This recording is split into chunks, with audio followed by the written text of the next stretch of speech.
Eh ben allez, on commence. Ça te va, Floriane, si on commence? Allez, on y va.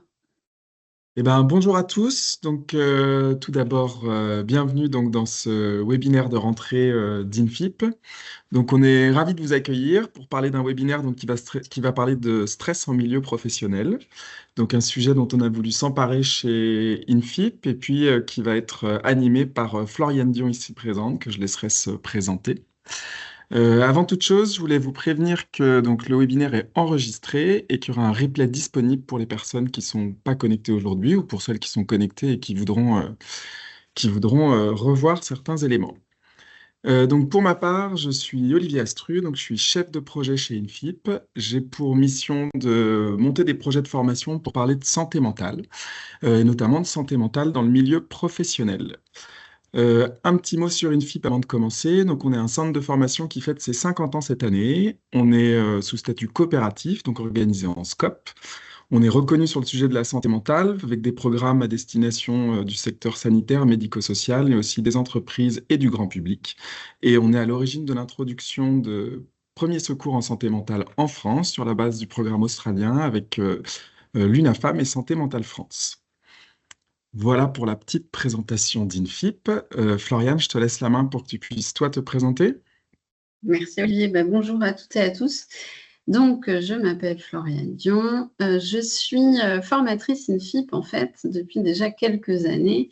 Donc ça, je dirais que c'est mon activité récréative. Donc ça, c'est un vrai plaisir d'avoir l'occasion de former avec INFIP. Et puis, mon activité principale, c'est d'être médecin en santé au travail. Et donc, c'est pour ça que je vais vous parler du stress en milieu professionnel, puisque c'est quand même un petit peu mon quotidien. Voilà. Donc, pour enchaîner, peut-être, je vais vous partager mon écran.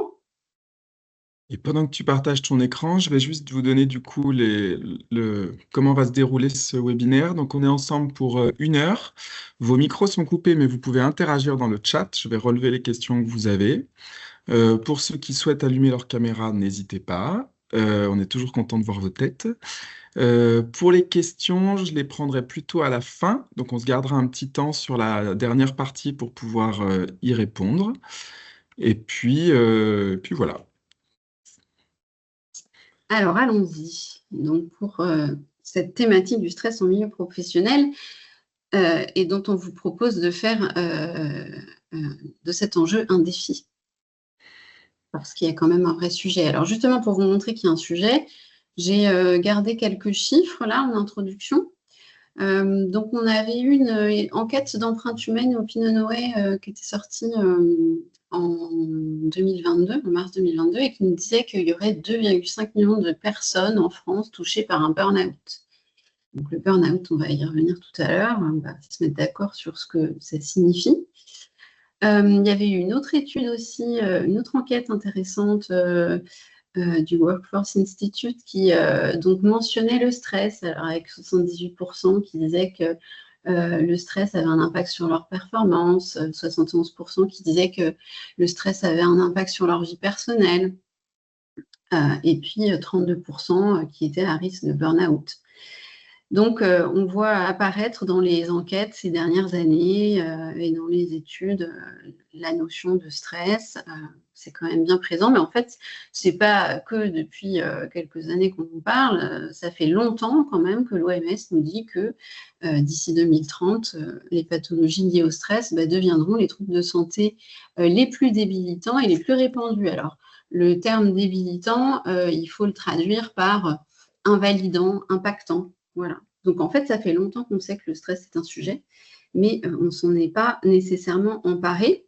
Ça, je peux vous le dire parce que pour le coup, je suis vraiment sur le front, les pieds dans la gadoue, comme j'aime bien dire, en première ligne, face aux gens qui viennent donc évoquer leurs problématiques de santé. Et moi, ce que je constate, c'est qu'il y a vraiment une instruction insuffisante sur le sujet.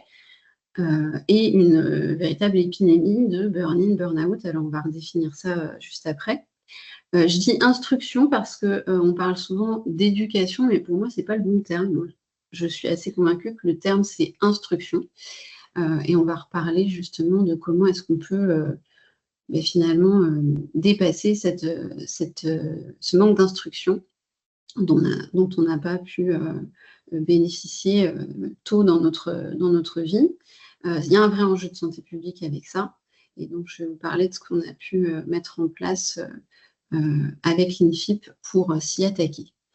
L'objectif donc de ce webinaire, c'est d'évoquer ces enjeux du stress dans le monde du travail, de voir finalement comment ça fonctionne, les mécanismes et les conséquences du stress sur la santé globale, de voir comment est-ce qu'on peut allier environnement de travail, prévention du stress, promotion de la santé dans l'entreprise, et pourquoi, en fait, il faudrait chercher à faire ça.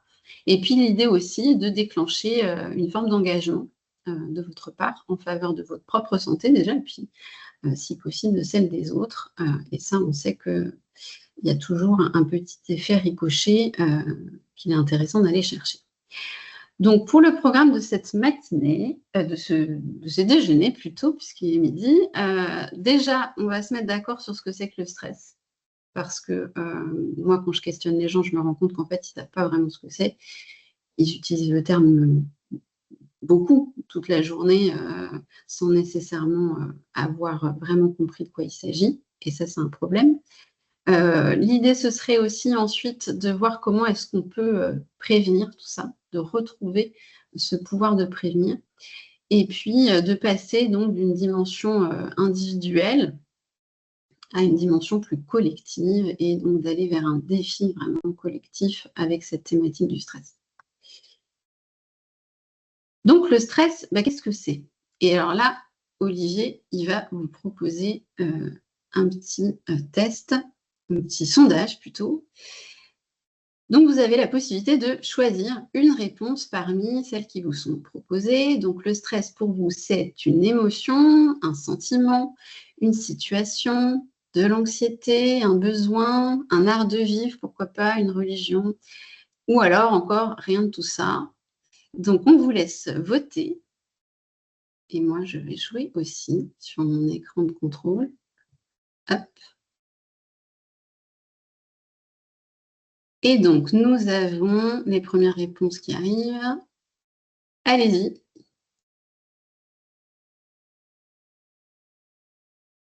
Il faut que vous votiez.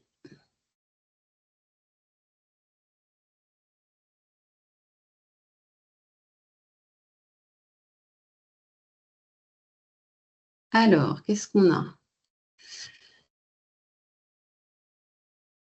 Donc, pour l'instant, on a une émotion, une situation qui arrive à égalité. Ah, ça bouge un peu. Une situation qui prend le devant, de l'anxiété, un petit peu, un sentiment. Rien de tout ça pour 2 personnes. Donc, tout le monde n'a pas encore voté. Ou presque. Ah, c'est serré hein, entre émotion et situation. Situation qui remonte. OK. Alors, on va se mettre d'accord. Parce que, donc, finalement, on a quand même une majorité qui pense que c'est une situation et on a des petites propositions annexes, mais ça se joue entre émotion et situation. Et vous allez voir que c'est pas ça. Donc, le stress, en fait, c'est une réaction physiologique qui va se manifester à partir du moment où il y a un danger. Que ce danger soit réel ou perçu, il va s'activer à partir du moment où on se sent menacé, une réaction de stress. Donc, c'est une réaction physiologique. Il va se passer des choses dans le corps en réponse à cette menace perçue ou réellement présente dans l'environnement. Effectivement, on peut souvent confondre stress et émotion parce que c'est en lien avec une émotion. Alors, laquelle, d'après vous? Allez-y, dans le chat. Quelle émotion pourrait intervenir dans la réaction de stress? Vous pouvez partager vos idées, puisqu'il y en a beaucoup qui ont parlé d'émotions. Alors, allez-y. Donc, on a la peur, la peur, la peur, la peur, et encore la peur. Donc, bon, globalement, il y a une écrasante majorité qui propose la peur.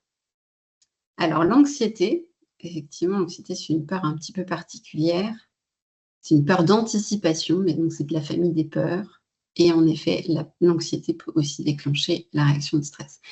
Alors, pour rappel, il y a plein de référentiels, mais celui que moi j'utilise, puisque j'ai une orientation thérapie cognitivo-comportementale, et donc on prend le référentiel de Paul Ekman, il nous propose 6 émotions primaires.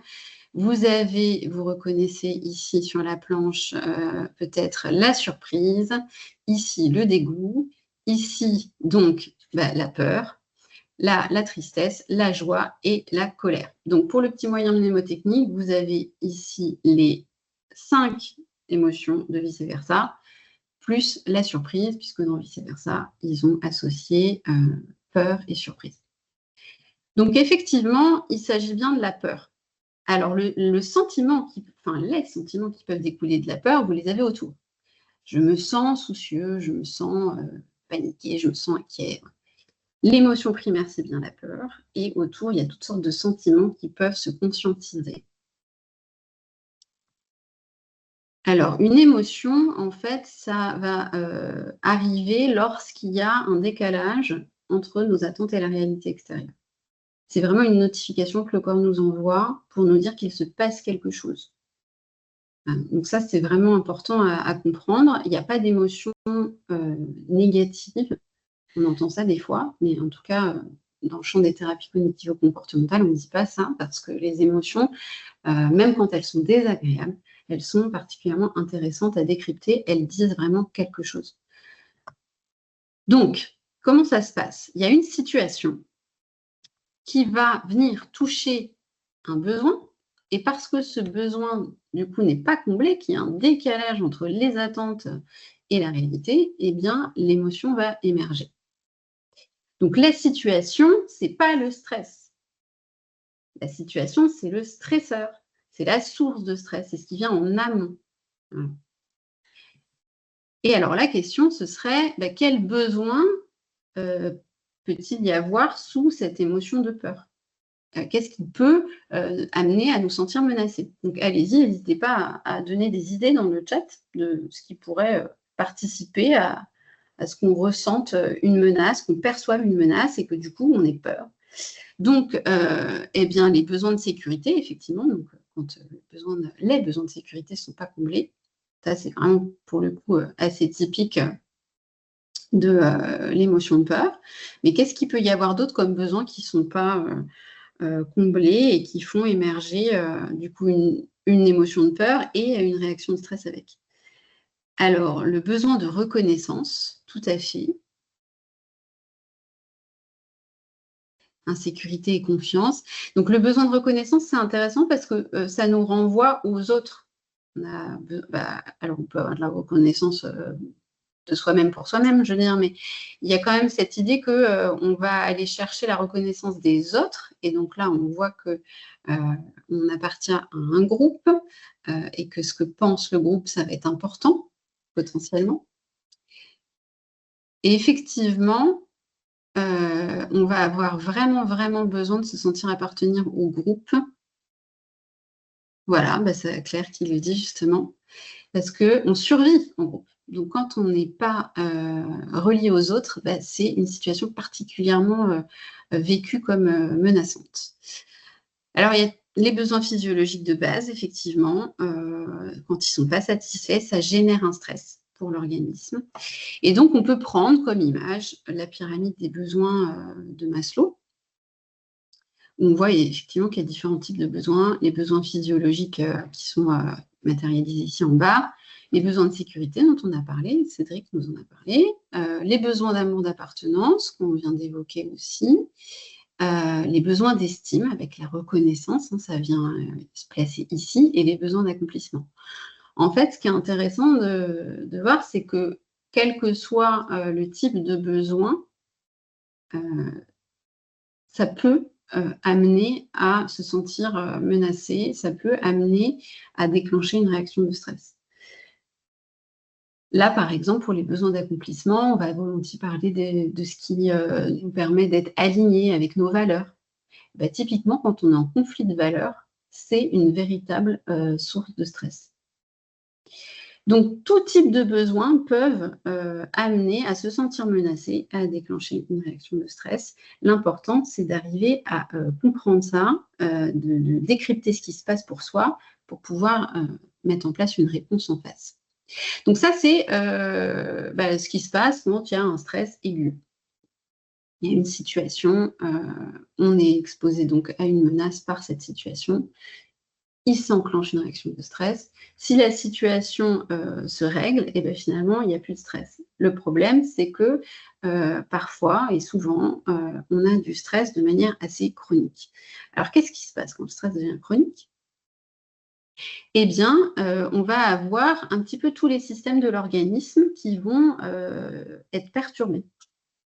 Donc, le système hormonal, le système respiratoire, le système génito-urinaire, immunitaire, cutané, musculo-squelettique, digestif, cardiovasculaire et même les fonctions supérieures.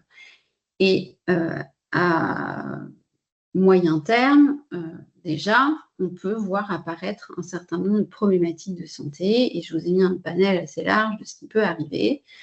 Donc en écho à ces différents systèmes, on peut avoir l'installation de maladies cardiovasculaires, de troubles musculo-squelettiques, le TMS, les fameux TMS, c'est les troubles musculo-squelettiques qui sont très courants, les troubles immunitaires, les troubles psychiques, les troubles endocriniens et notamment les troubles thyroïdiens, les troubles du sommeil, les problèmes de peau et même à plus long terme des cancers. Le stress est bien identifié comme un facteur de risque pour certains cancers.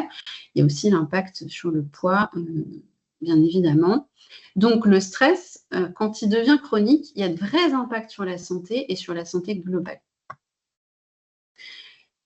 Et alors venons à parler du burn-out. Donc à un moment, le vase il est prêt à déborder et le risque, c'est vraiment le burn-out. Le burn-out, c'est une histoire de stress justement qui a duré plus ou moins longtemps. Il y a des gens pour qui ça a duré quelques mois, mais comme ils n'avaient pas forcément les ressources pour s'adapter, pour faire face, ça les a précipités dans un épuisement. Et puis, il y a des gens qui vont tenir parfois très longtemps. Donc, ce qui va faire la grande différence, c'est combien de temps, en fait, ils vont pouvoir résister. Donc, il y a le stress aigu, stress ponctuel, fatal. Il y a le stress qui va plutôt se chroniciser, où on va entrer en résistance, on va mobiliser toutes sortes de choses au niveau de l'organisme pour tenter de s'adapter. Mais quand la balance bascule vers la dépense, on va dire, il n'y a pas suffisamment d'opportunités de récupération, eh bien on va donc tomber dans une première phase d'épuisement. Parler en introduction de burn-in, donc c'est une phase d'épuisement psychique parce qu'on a à ce moment-là des symptômes essentiellement émotionnels et cognitifs, avec malgré tout toutes sortes de petites manifestations physiques à côté qui peuvent apparaître. Alors les douleurs diverses et variées, notamment les troubles musculo-squelettiques peuvent volontiers se voir à ce stade-là. Les maux de ventre, les problématiques digestives, les troubles du sommeil, tout ça, ça peut être vraiment déjà assez courant à ce stade-là. Le problème, c'est que c'est des choses assez non spécifiques et donc les gens ne font pas forcément le rapprochement avec un contexte de stress. Mais en tout cas, ce qui est assez typique, c'est vraiment cette irritabilité, le fait que les émotions sont à fleur de peau, que les personnes surréagissent, on pourrait dire. En tout cas, c'est même comme ça qu'elles le disent, qu'elles surréagissent à des trucs parfois complètement bidons, pour reprendre les mots qu'on peut employer.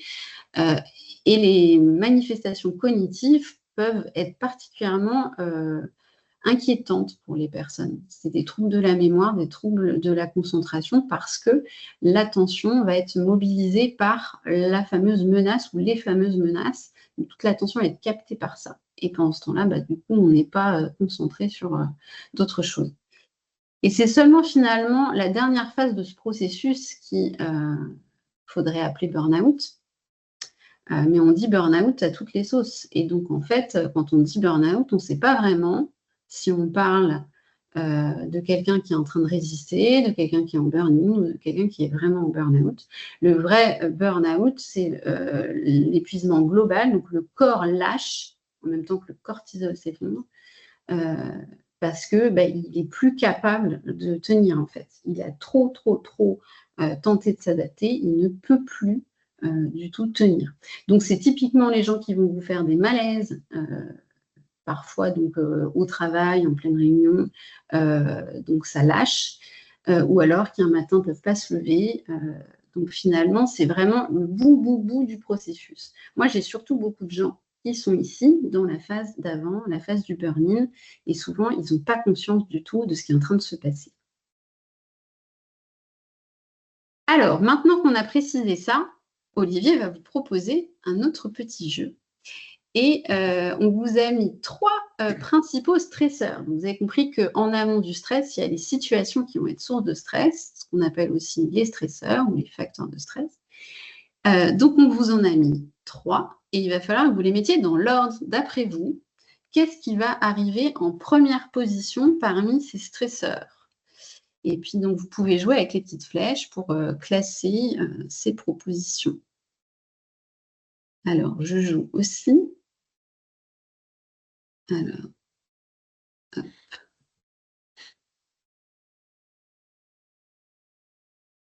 Hop là.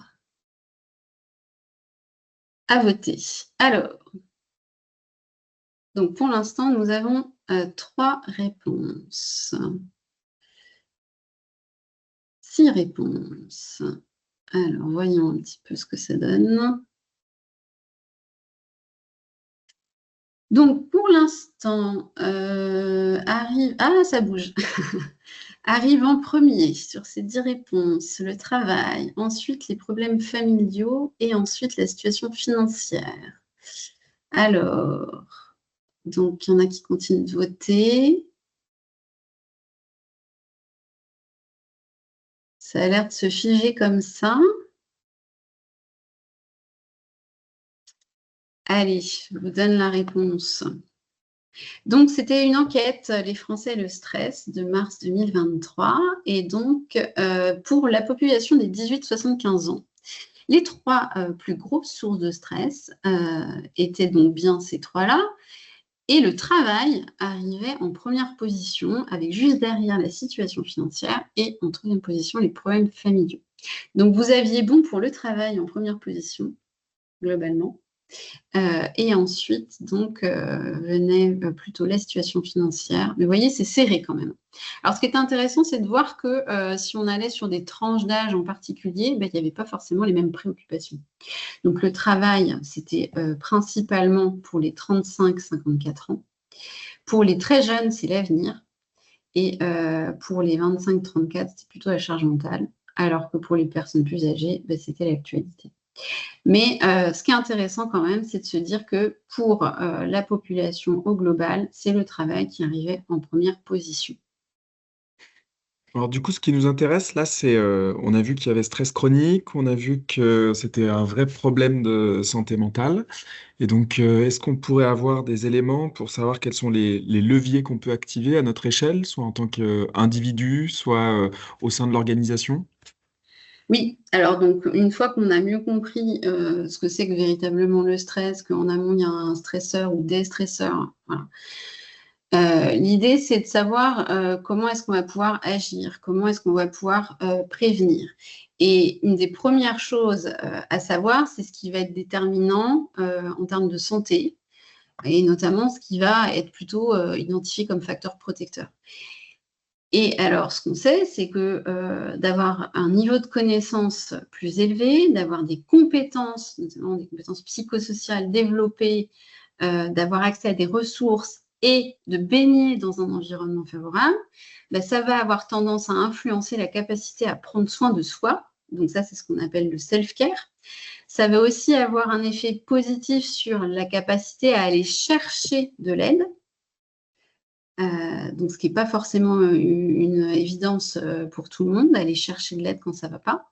Et puis, ce qui est aussi intéressant, c'est que au-delà de l'impact bénéfique sur l'individu lui-même, c'est quand on développe ces points-là, ces facteurs protecteurs-là, il y a un impact aussi sur les autres, sur les gens autour. Donc, avec cette idée qu'une personne qui a développé ces facteurs-là, protecteurs, va avoir une tendance à aller plus volontiers vers les autres, avec le soutien social à autrui. Et si on fait un focus sur l'environnement, dans lequel on peut baigner, eh bien, on voit qu'il y a plusieurs niveaux de proximité dans l'environnement. Donc, c'est quelque chose qui est très évolutif à la fois dans le temps et dans l'espace. Mais donc, on a d'abord le milieu de vie, premier niveau de proximité. Ensuite, on a les différents systèmes, notamment le système de santé, mais aussi le système éducatif. Encore une fois, j'aurais tendance à dire système instructif, mais bon, bref. Et puis, plus largement, il y a le contexte géopolitique.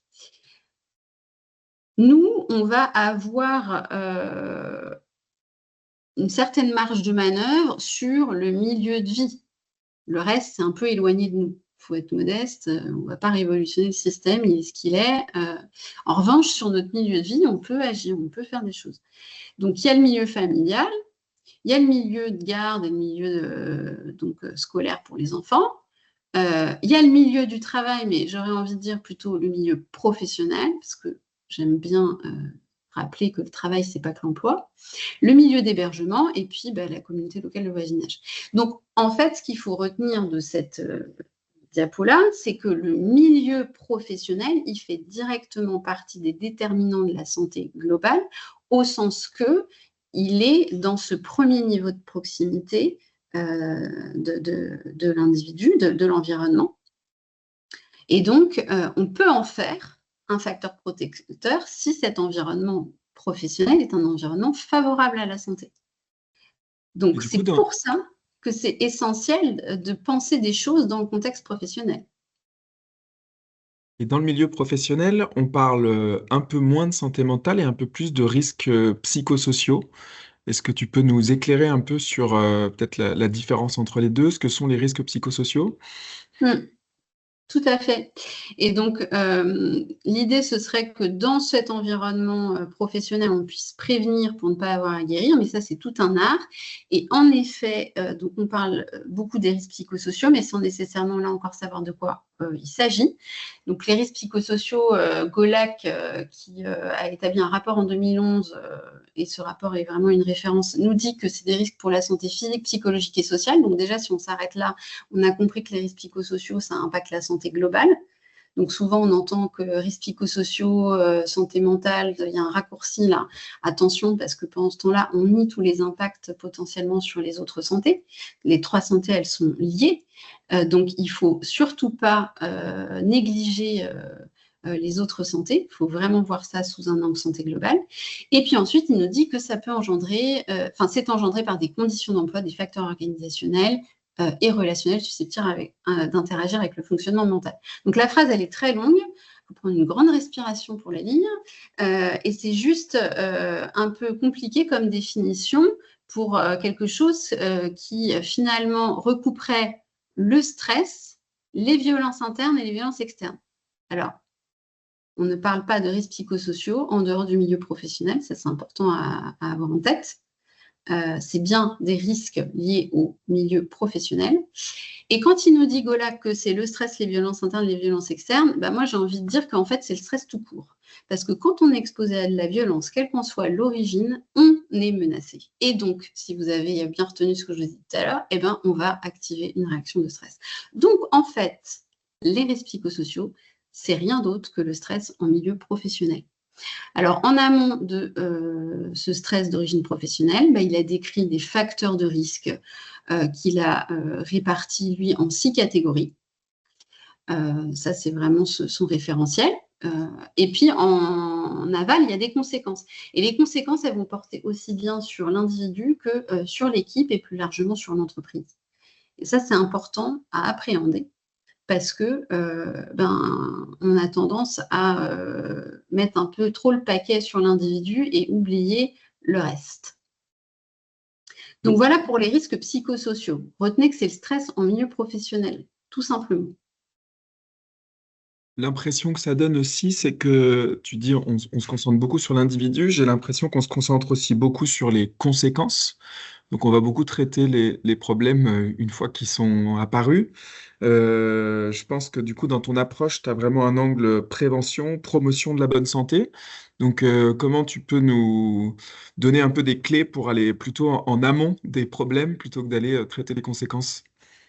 Alors, Oui, donc l'idée de sortir d'une vision seulement individuelle et de passer vraiment au défi collectif suppose que l'on prenne la mesure de l'importance de penser une prévention globale et une prévention aussi intégrée. Donc, je vais définir ce que c'est que la prévention globale et puis la prévention intégrée. La prévention, elle a plusieurs niveaux. Et si on reprend ce même schéma, ça vous permet tout de suite de mieux repérer à quel niveau on peut se positionner quand on parle de prévention primaire, secondaire, tertiaire. Donc, quand on va agir sur les sources de stress, sur les facteurs de stress, sur les stresseurs, tout ça c'est la même chose, on est là, on fait de la prévention primaire. Donc ça, ce serait l'idéal parce que si on supprime les sources de stress, on ne stresse pas, du coup. Bon, la réalité, c'est qu'on ne va pas pouvoir tout supprimer quand même, faut être honnête. Donc ça, c'est plutôt la prévention primaire. Quand on n'a pas pu agir là, on a du risque, on a du stress. Du coup, on essaie de limiter l'impact de ce risque stress. On fait de la prévention secondaire. Là, on va avoir les trucs du style gestion du stress, formation à la régulation du stress, ce genre de trucs. Il y a beaucoup de propositions autour de la gestion du stress aujourd'hui. Et puis, quand on fait de la prévention tertiaire, là, on a déjà des conséquences. Voilà. Donc, ce qu'on fait le plus, c'est évidemment la prévention tertiaire et un peu la prévention secondaire. On fait assez peu la prévention primaire. Et si on veut faire de la prévention globale, il faut faire en sorte d'arriver à couvrir au mieux les 3 niveaux de prévention. Donc, pas seulement de faire de la prévention donc, tertiaire, qui va cibler souvent l'individu, mais aussi de la prévention plus primaire, qui là aura l'avantage aussi de cibler le collectif. Parce que globalement, on a tous un peu les mêmes problèmes en termes de facteurs de risque. Voilà. Après, il y a des spécificités individuelles, je ne dis pas, c'est toujours un individu dans un environnement, mais il y a quand même des endroits où on a parfois 4-5 personnes qui sont dans des processus d'épuisement pour les mêmes raisons. Donc, à un moment donné, il faut s'attaquer aux facteurs de risque. Donc ça, c'est les 3 niveaux de prévention pour faire de la prévention globale. Et puis après, il y a l'idée de faire de la prévention intégrée. Et l'idée de faire de la prévention intégrée, c'est de pouvoir infiltrer toutes les strates de l'organisation. Et là, il me semble qu'on a une cible particulièrement intéressante à ne pas louper, c'est la cible des managers, pour que les choses puissent ensuite ruisseler. Et ce, d'autant que cette donnée, moi, je l'ai trouvée vraiment intéressante. 69% des salariés qui avaient été interrogés dans cette enquête disaient qu'ils considéraient que le manager avait autant d'impact sur leur santé mentale que leur conjoint, et 51% autant d'impact sur leur santé mentale que leur médecin. Sous-entendu, médecin traitant. Donc, imaginez un peu moi, en tant que médecin du travail, qui voit les gens, en gros, tous les 2 ans, c'est encore moins. Donc, les managers, finalement, ont plus de pouvoir que le médecin du travail. Ça m'a paru intéressant, du coup, à avoir en tête pour penser des actions avec une dimension plus collective. Et c'est pour ça que je me suis dit qu'il allait falloir travailler sur le niveau d'instruction de ces managers, de les faire monter en connaissances. Parce que quand on manque de connaissances, on peut avoir des représentations négatives. Et il se trouve que sur la question du stress, les représentations négatives, elles sont assez répandues. Et plus on a des représentations négatives, plus on a aussi tendance à avoir les conséquences négatives sur notre santé. Donc c'est embêtant. Ça peut être source d'anxiété aussi, ne pas connaître quelque chose. Et quand on augmente le niveau de connaissance, on a un impact sur les compétences psychosociales, on a tendance à améliorer l'empathie et même l'auto-empathie, c'est-à-dire la capacité à comprendre pour soi-même, d'identifier pour soi-même, ce qui est quand même essentiel pour pouvoir ensuite mettre en place des choses. Donc bienveillance, bientraitance, et puis compassion, donc pour les autres, mais aussi pour soi, dans le sens je réponds à ma souffrance, ou je réponds à la souffrance de l'autre. Donc, agir sur le niveau de connaissance, c'est quand même pas le plus compliqué à mettre en place, et pourtant, ça va avoir de vrais impacts. Donc, je me suis dit, bah oui, les managers, en effet, il faut les faire monter en connaissance. Et c'est de là qu'est née la proposition de la fresque du stress. Alors, qu'est-ce que c'est que la fresque du stress? Ben, ce n'est pas une peinture, ça pourrait être ça, mais non. Ça pourrait aussi être ça, mais toujours pas. La fresque du stress, c'est un atelier d'intelligence collective, en fait, qui dure 3 h 30 et qui va réunir 6 à 10 participants d'une même entreprise ou d'horizons divers, mais il se trouve que moi, j'ai pu éprouver cette proposition-là depuis un petit peu plus d'1 an maintenant dans le cadre de mes missions de médecin du travail. Et donc, on avait choisi au conseil départemental du Val-d'Oise d'ouvrir ces ateliers à toutes les personnes qui avaient envie de venir y participer. Avec bien entendu l'idée qu'on allait pouvoir attraper des managers parce que le format était court. Et c'est en effet ce qui se passe, mais on a aussi d'autres personnes volontaires, intéressées, qui viennent se mélanger, et c'est intéressant, puisque ça enrichit les discussions. L'idée étant que dans ce moment de partage, on va prendre conscience déjà de notre propre fonctionnement, on va changer de regard sur le stress, et puis on va acquérir des outils pour agir à notre niveau individuel, mais aussi à notre niveau collectif. La cible, si en arrière-fond, j'avais en tête de ne pas louper les managers, c'est finalement tout le monde. Puisqu'en fait, on est tous exposés, on est tous concernés.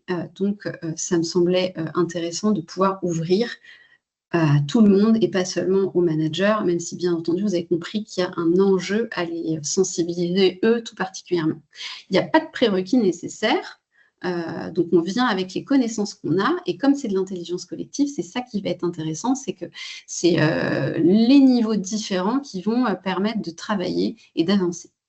Est-ce que tu peux nous donner du coup peut-être des exemples de fresques que tu as mis en place, avec quel type de public, dans quel contexte tu as pu déployer cet outil? Donc, dans le cadre de mes missions de médecin du travail, où j'ai un tiers-temps qui me permet d'aller un peu plus sur du collectif et des actions de prévention, ça fait partie vraiment des missions. Donc, de ne pas être seulement sur la consultation individuelle, j'organise 1 fois par mois un atelier qu'on ouvre à tous. Donc là, c'est mélangé.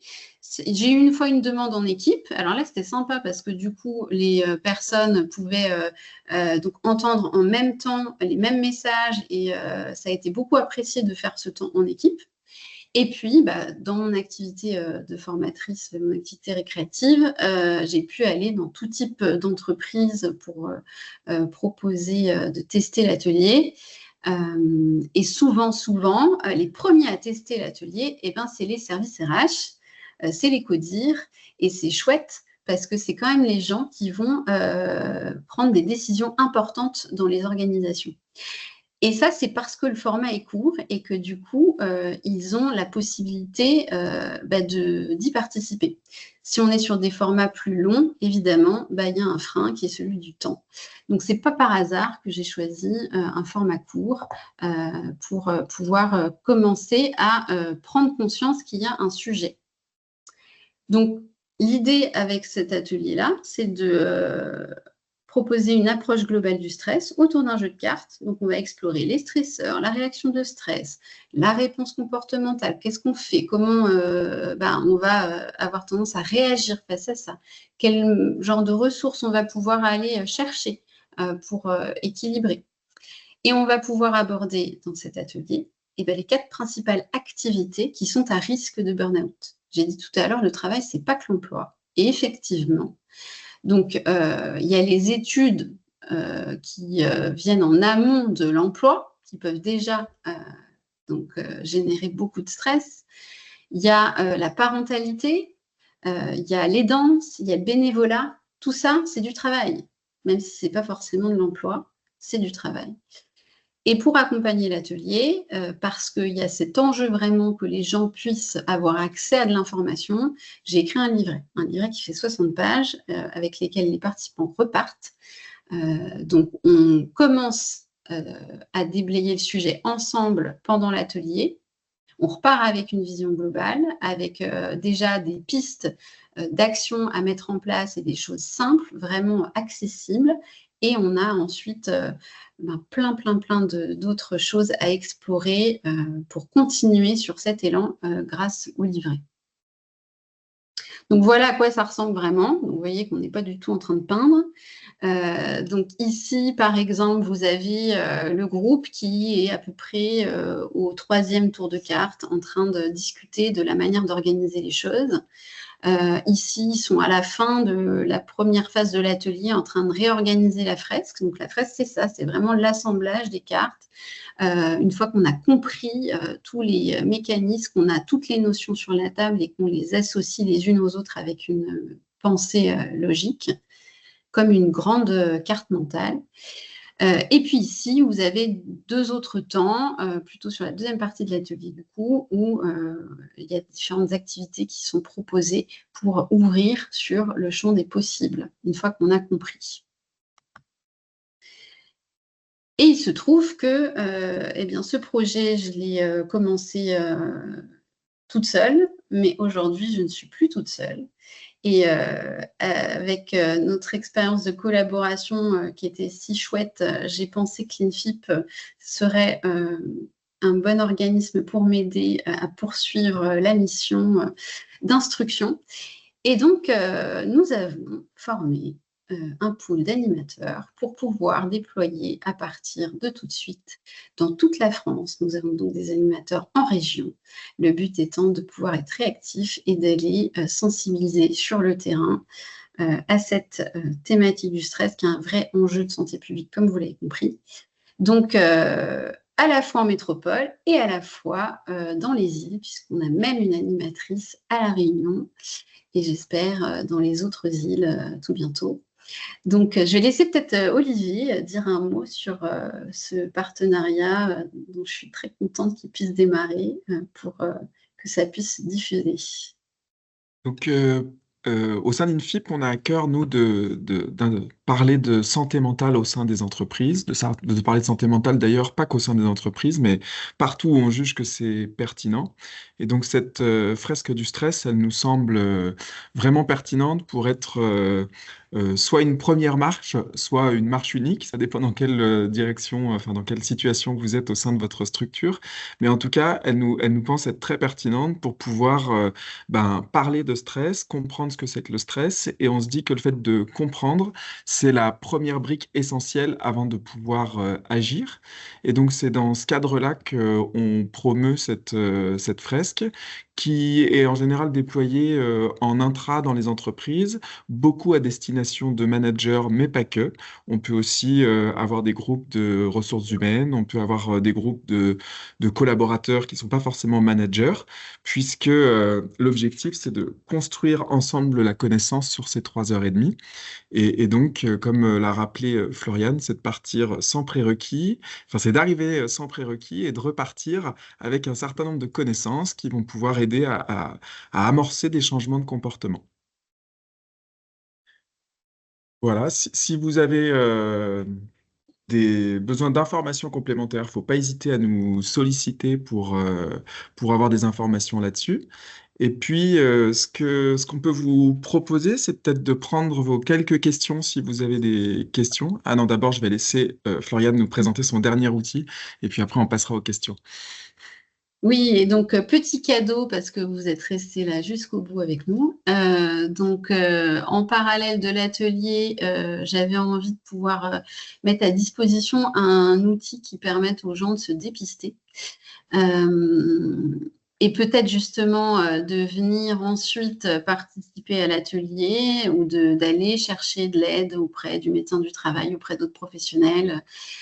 Donc l'idée, c'était de rendre accessible ce test qui s'appelle le Burnout Assessment Tool, qui est mal connu, qui est donc un des tout derniers tests qui a été mis au point pour vraiment le dépistage du burn-out professionnel.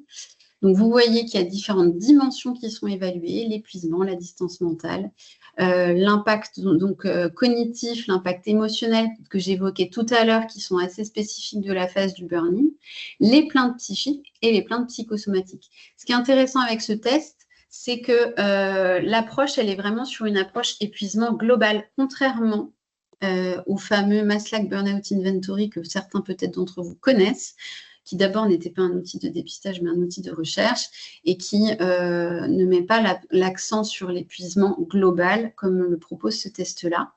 Donc, il vous suffit de flasher le code ou d'aller sur le site de la fresque et vous allez sur la rubrique Le test BAT.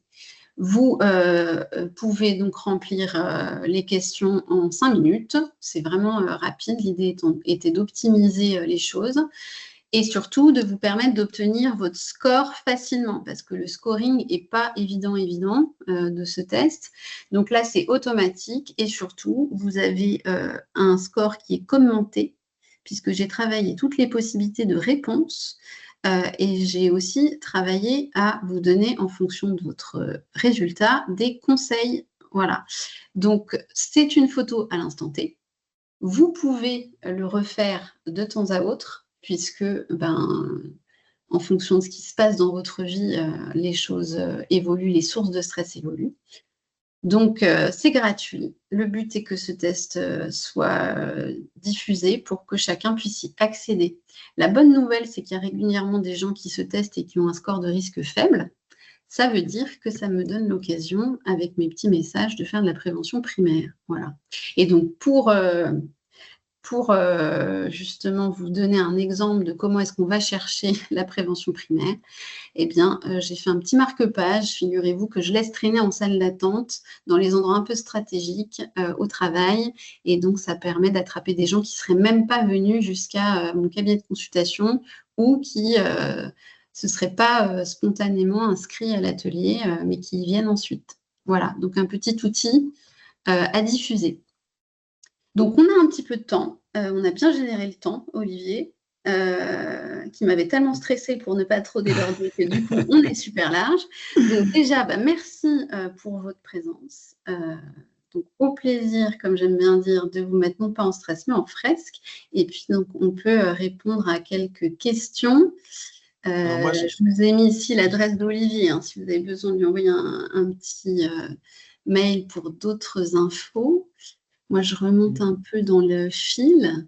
dans les premières questions, alors avant de lancer les questions, je vais vous lancer dans le chat deux petites activités, parce que je sais qu'il est 12h49 et qu'il y en a qui vont vouloir aller manger. Donc, un petit nuage de mots où on vous laisse mettre un mot que vous retiendrez de l'intervention qui vient d'être faite par Floriane autour du stress et notamment du stress en milieu professionnel. Et puis, n'hésitez pas à nous dire si ça vous a convenu ou pas dans le petit sondage d'évaluation que je vous lance également. Et on peut commencer par la première question, Floriane, qui était de Virginie Labrousse. Qu'est-ce qui te fait basculer sur la notion d'instruction plutôt que d'éducation? Parce que pour moi, éduquer, c'est élever.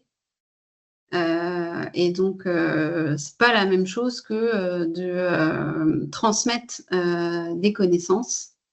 Voilà, c'est pour ça que moi, je trouve que le terme d'instruction, en tout cas, il me va mieux que le terme d'éducation. Je ne sais pas si ça répond suffisamment à ton interrogation, Virginie.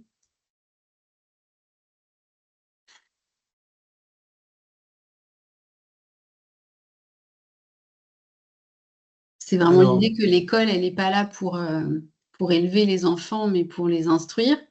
Et pareil, ensuite, quand on est adulte, on a besoin de développer notre connaissance, on a besoin de s'instruire sur certains sujets qu'on ne maîtrise pas. Mais je ne crois pas que le terme éducation soit vraiment adéquat. Alors, qu'est-ce qu'on a d'autre comme question? Je vois que Virginie a dit alors, merci. on a une question de Hanan Boulaïd qui alors, nous a demandé plusieurs fois si on pourrait avoir le support de cette présentation et s'il était possible de diffuser en interne dans leurs établissements. Alors, de diffuser la fresque. Alors, où est-ce qu'elle est la question? Le support de notre présentation Ouais. et s'il était possible de diffuser en interne dans leur établissement. Ce que je peux vous proposer, si vous voulez diffuser en interne dans votre établissement, c'est peut-être que vous vous rapprochiez de moi et que je vous donne des éléments de communication, si vous le souhaitez, qu'on puisse regarder ensemble ce dont vous avez besoin pour pouvoir peut-être communiquer sur ce qui nous paraît le plus pertinent ensemble en fonction de votre besoin. Alors, je vois une question là aussi sur la formation. Donc, ce qu'on a décidé, en l'occurrence, ce que j'ai décidé dans la manière d'organiser les choses, c'est que tout soit centralisé avec l'INFIP. Donc, il y a d'autres modèles, évidemment, de déploiement de fresques et de formations diverses et variées. Mais moi, j'ai préféré qu'on ait un fonctionnement équipe et que donc on ait des animateurs expérimentés qui puissent animer souvent pour être vraiment experts de l'atelier et aussi du sujet. Donc, c'est pas ouvert. Le fait de devenir animateur, c'est pas ouvert à n'importe quel formateur indépendant. Donc, on a une équipe INFIP pour ça.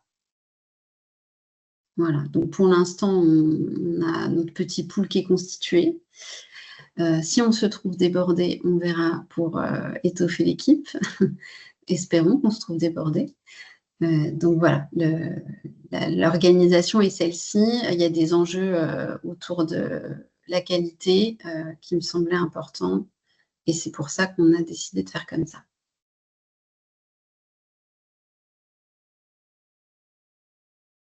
Merci pour le slogan, Laurence. On apprécie les retours positifs. Est-ce qu'il y en a d'autres qui ont d'autres questions à poser à Floriane pour clôturer ce temps d'échange?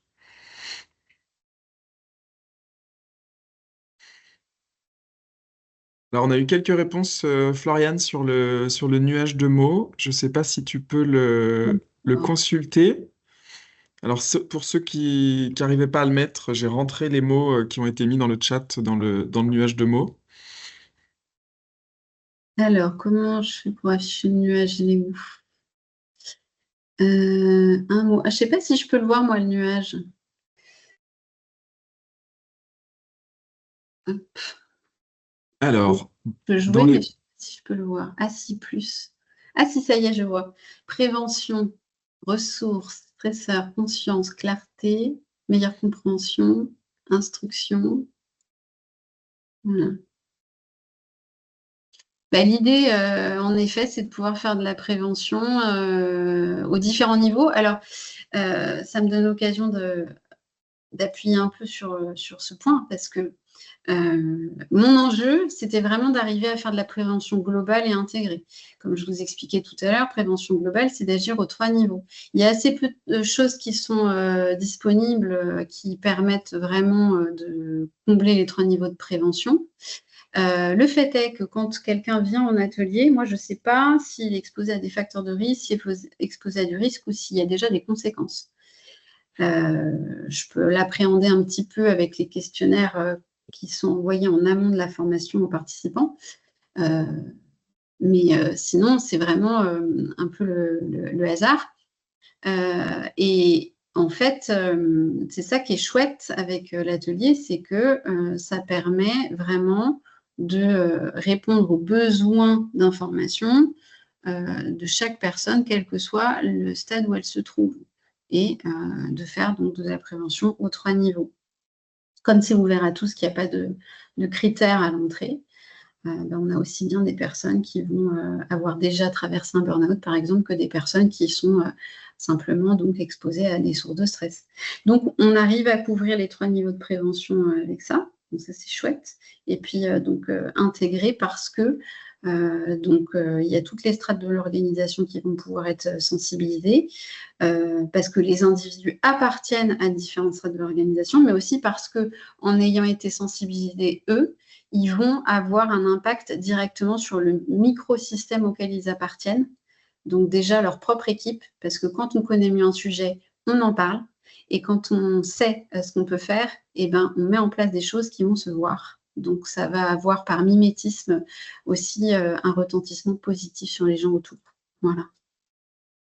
Une dernière question, Floriane, et puis après on va clôturer. On a Juliette Bonamour qui dit ce serait intéressant de se rendre compte jusqu'où va la fresque dans la proposition de solution. Alors, eh bien, on ouvre parce que l'enjeu, c'est surtout de déjà se mettre au clair avec les notions essentielles. Donc, de repartir avec une vision globale du sujet parce que c'est un sujet qui est vaste et complexe, mais de pouvoir justement, dans ce temps partagé, le vulgariser. Et on ouvre sur le champ des possibles avec des choses qui sont tout de suite assez accessibles. Mais comme je disais, le livret permet d'aller bien plus loin. Ce n'est que 3 heures et demie. Vous imaginez bien qu'on n'a pas le temps de faire autant en 3 heures et demie que ce qu'on pourrait faire en 3 jours. Mais il faut déjà mettre le pied à l'étrier. Il y a des gens qui n'ont pas mesuré à quel point il y avait un sujet, vous voyez. Donc déjà, s'ils sortent de l'atelier en ayant compris qu'il y a un sujet, qu'ils peuvent faire quelque chose, que c'est possible déjà à leur niveau de mettre en place des choses, ben, c'est déjà une bonne étape de passer. Ok, il nous reste 3 minutes. On a une petite question technique pour finir. Quand le cortisol baisse dans le burn-out, comment peut-on agir pour améliorer l'état du patient en faisant remonter les taux de dopamine et de sérotonine? Alors, donc quand on est tout au bout, de toute façon, il n'y a pas 36 solutions, c'est le repos, hein. Mais l'idée, ce serait de pas arriver là, en fait. Ce serait de pouvoir attraper les gens avant. Et c'est pour ça que ça me semble important de vous partager l'outil de dépistage. C'est pas un test de diagnostic, mais c'est quand même un outil de dépistage intéressant pour prendre conscience qu'il se passe quelque chose. Et bah, quand on parle de burn-out professionnel, la première chose qu'on met en place, c'est de retirer la personne de l'environnement qui est à l'origine de cet état. Donc, d'extirper la personne de l'environnement stressant. Donc, c'est pour ça qu'on met les gens en arrêt de travail, hein. Donc, vous retirez la personne de l'environnement stressant, et ben, en principe, déjà, elle est moins stressée. Donc, c'est le premier truc qu'on fait, hein, pour l'aider justement à remonter. Mais c'est souvent des temps longs. Ça, c'est quand même important de le dire. Quand on est arrivé au bout du processus, il faut bien avoir en tête que ce n'est pas juste un mois ou deux, hein. C'est souvent plus long que ça. Et d'autant plus que la personne, elle a résisté longtemps. Voilà. Donc, il faut travailler sur les sources de stress pour les réduire. Il faut travailler sur les ressources pour pouvoir équilibrer. Donc, il n'y a pas une réponse si facile à donner que ça. Chaque situation va être différente. Et donc, il y a une analyse assez précise à mener pour chacun, chacune. Moi, je vois des gens qui sont passés malheureusement par le burn-out et pour qui il n'y a pas eu véritablement de travail d'analyse, ni des stresseurs, ni des ressources. Et le risque, c'est que ça recommence. Donc, il n'y a pas de solution, il n'y a pas de recette miracle, hein. Ça, c'est quand même un des messages. Chaque personne va avoir son propre, finalement, protocole à définir. Et ça, c'est ce à quoi on vous aide à arriver par déjà le biais de l'atelier, mais aussi par le biais du livret qui est mis à disposition. Merci Floriane pour ces réponses. Donc il est 13 heures. On va vous libérer. On vous remercie chaleureusement pour votre présence à tous. On vous enverra donc un petit mail avec le lien pour le replay pour ceux qui sont intéressés. Je vous mettrai également mes coordonnées si vous avez envie d'avoir davantage d'informations. Et puis, n'hésitez pas à nous solliciter si vous avez des questions suite à ce temps d'échange. Merci beaucoup. Et puis, bonne journée à tous et bon après-midi. Et bon appétit pour ceux qui vont manger. Merci, bon appétit.